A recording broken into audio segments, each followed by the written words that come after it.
कि आज हम लोग जो है मिडवाइफरी का क्लास को जो है कंटिन्यू करेंगे। तो चलिए क्लास को स्टार्ट करते हैं।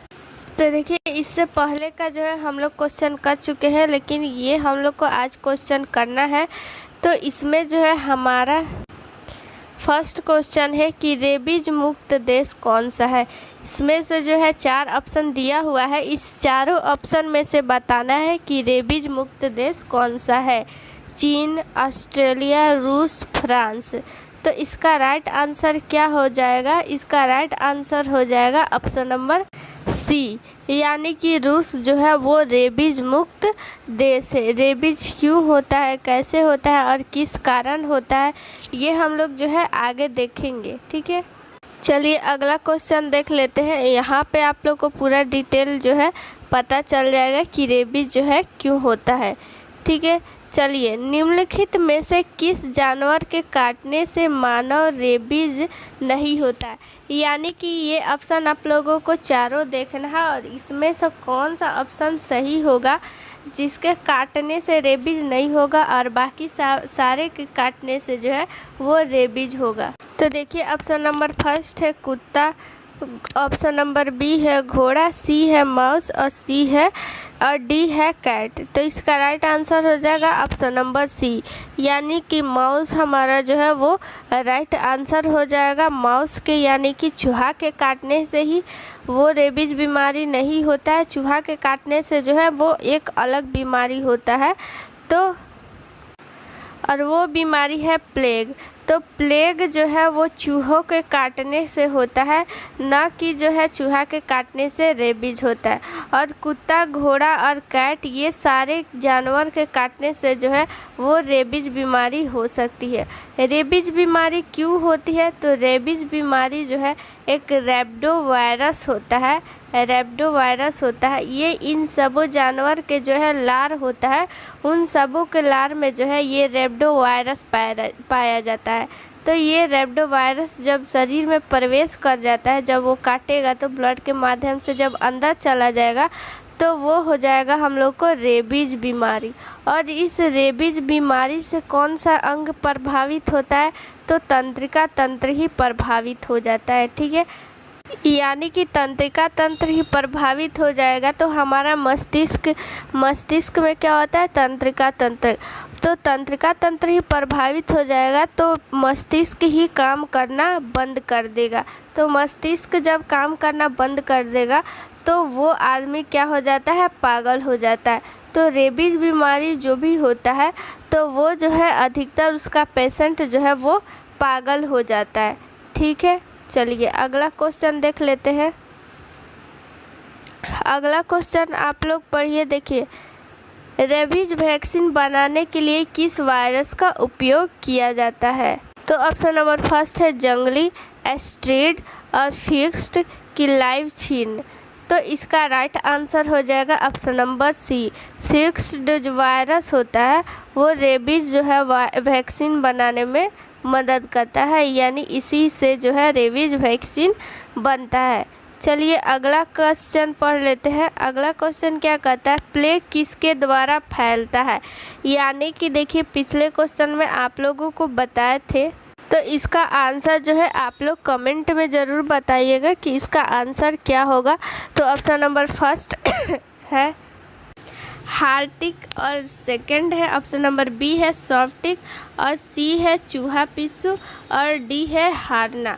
तो इसका राइट आंसर हो जाएगा ऑप्शन नंबर सी, चूहा पिस्सू के द्वारा ये जो है फैलता है। ठीक है, अगर चूहा अकेले में दिया रहता है तो भी वहाँ पे चूहा ही होता है। तो चूहा के द्वारा जो है वो प्लेग फैलता है। ये पिस्सू जो है उसके लार में पाया जाता है, जिसके कारण जो है ये प्लेग फैल जाता है चूहा के काटने से। अगला क्वेश्चन देख लेते हैं। चलिए, HIV पोस्ट प्रोफिलैक्सिस के भीतर शुरू किया जाना चाहिए। यानी HIV जो है पोस्ट प्रोफिलैक्सिस वो कितने घंटों के अंदर जो है वो शुरू करना चाहिए?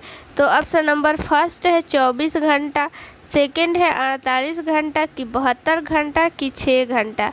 तो इसका राइट आंसर आप लोग कमेंट में ज़रूर दीजिएगा और फिर जो है इसका राइट आंसर हम बता देते हैं। इसका राइट आंसर हो जाएगा ऑप्शन नंबर सी, 72 घंटा इसका राइट आंसर हो जाएगा।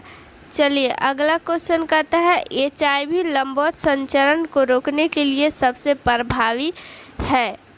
तो ऑप्शन नंबर फर्स्ट है हार्ट, नेविरापिन, जिदोवुदीन, ऐच्छिक सिजेरियन। तो इसका राइट आंसर हो जाएगा ऑप्शन नंबर ए, क्योंकि हार्ट से ही जो है ब्लड पंप होता है और वो रक्त के कारण ही जो है वो सारे बॉडी में फैलता है, इसीलिए जो है हार्ट जो है वो सबसे प्रभावी जो है माना जाता है। अगला क्वेश्चन देख लेते हैं। अगला क्वेश्चन जो है बहुत ही इम्पोर्टेंट है, इसलिए इसको जो है ध्यान से आप लोग देखिएगा। संक्रमित गर्भवती माँ से नवजात बच्चे में HIV के संक्रमण को रोकने के लिए निम्नलिखित में से किसका उपयोग किया जाता है। यानी क्वेश्चन ये कह रहा है कि जो भी गर्भवती माँ है उसको जो है HIV हुआ है और फिर जो है वो प्रेग्नेंट है, तो नवजात जो भी उसका बच्चा होगा तो उसमें जो है HIV न हो, तो उसको रोकने के लिए क्या उपाय करना चाहिए। तो ऑप्शन नंबर फर्स्ट है लामिवुडिन, ऑप्शन नंबर बी है नेविरापिन और फिर सी है नताउद्दीन और डी है डिडानोसिन। तो इसका राइट आंसर क्या हो जाएगा ऑप्शन नंबर बी, नेविरापिन। तो देखिए नेविरापिन एक जो है मेथड है, जब भी HIV जब वो फर्स्ट स्टेज में होता है तो फर्स्ट स्टेज को रोकने के लिए ही नेविरापिन का उपयोग किया जाता है। तो जब बच्चा नवजात होता है तो उसके में अगर HIV संक्रमण फैल गया हो या फिर फैलने की आशंका हो तो उसको फर्स्ट स्टेज ही मानेंगे, तो इसीलिए नेविरापिन का जो है उसमें उपयोग किया जाता है, तो वो संक्रमण नहीं फैले इसीलिए नेविरापिन जो है उसके लिए यूज किया जाता है। चलिए अगला क्वेश्चन देख लेते हैं। अगला क्वेश्चन भी HIV से ही रिलेटेड है। देखिए इसमें क्या बोल रहा है, HIV के पोस्ट एक्सपोजर प्रोफिलैक्सिस के बारे में क्या सच है। यानी इसके बारे में बताना है HIV के पोस्ट एक्सपोजर में कि इसमें से कौन सा ऑप्शन है जो कि इसके बारे में सच है और बाकी सारा गलत है। एक्सपोजर के 5 दिनों में दिया जाता है। नेविरापिन की एकल खुराक माँ को बच्चे के संक्रमण को रोकती है। 2 सप्ताह के लिए दिया जाता है कि मानक प्रोटोकॉल इन्हीं 2 एनआरटी का उपयोग करता है जिसमें कोई अन्य दवा नहीं है। तो इसका आप लोग जो है तो देखिए इसका राइट आंसर क्या हो जाएगा ऑप्शन नंबर बी, नेविरापिन की एकल खुराक माँ को बच्चे के संक्रमण से रोकने के लिए दिया जाता है। तो इसी को हम लोग HIV के पोस्ट एक्सपोजर प्रोफिलैक्सिस कहते हैं। इसी का नाम है HIV के पोस्ट एक्सपोजर प्रोफिलैक्सिस। ठीक है, चलिए अगला क्वेश्चन देख लेते हैं। अगला क्वेश्चन क्या कहता है कि HIV से एड्स परिवर्तन की औसत उष्मायन अवधि क्या है। देखिए HIV जो है वो एक वायरस है और जब वो ज़्यादा फैल जाता है तो उससे हमारा क्या हो जाता है एड्स। तो वही बोल रहा है कि HIV से एड्स परिवर्तन होने में कितना टाइम लगता है। तो हमारा हो जाएगा ऑप्शन नंबर डी 10 साल। 10 साल यानी HIV जब वायरस जो है शरीर में प्रवेश कर जाता है तो वो 10 साल बाद जो है एड्स का जो भी लक्षण है वो दिखता है। तो ये धीरे धीरे करके दिखता है, एक ही बार नहीं दिखता है, तो इसको दिखने में पूरे के पूरे 10 साल लग जाता है।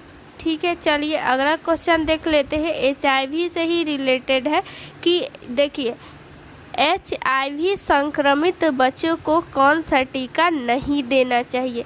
यानी कि जब कोई बच्चा जो है HIV से इन्फेक्टेड हो जाता है, HIV से संक्रमित हो जाता है, जब अपने माँ से जब बच्चे को संक्रमित हो जाता है, HIV उसमें हो जाता है, तो इसमें से कौन सा टीका है जो उसको नहीं देना चाहिए।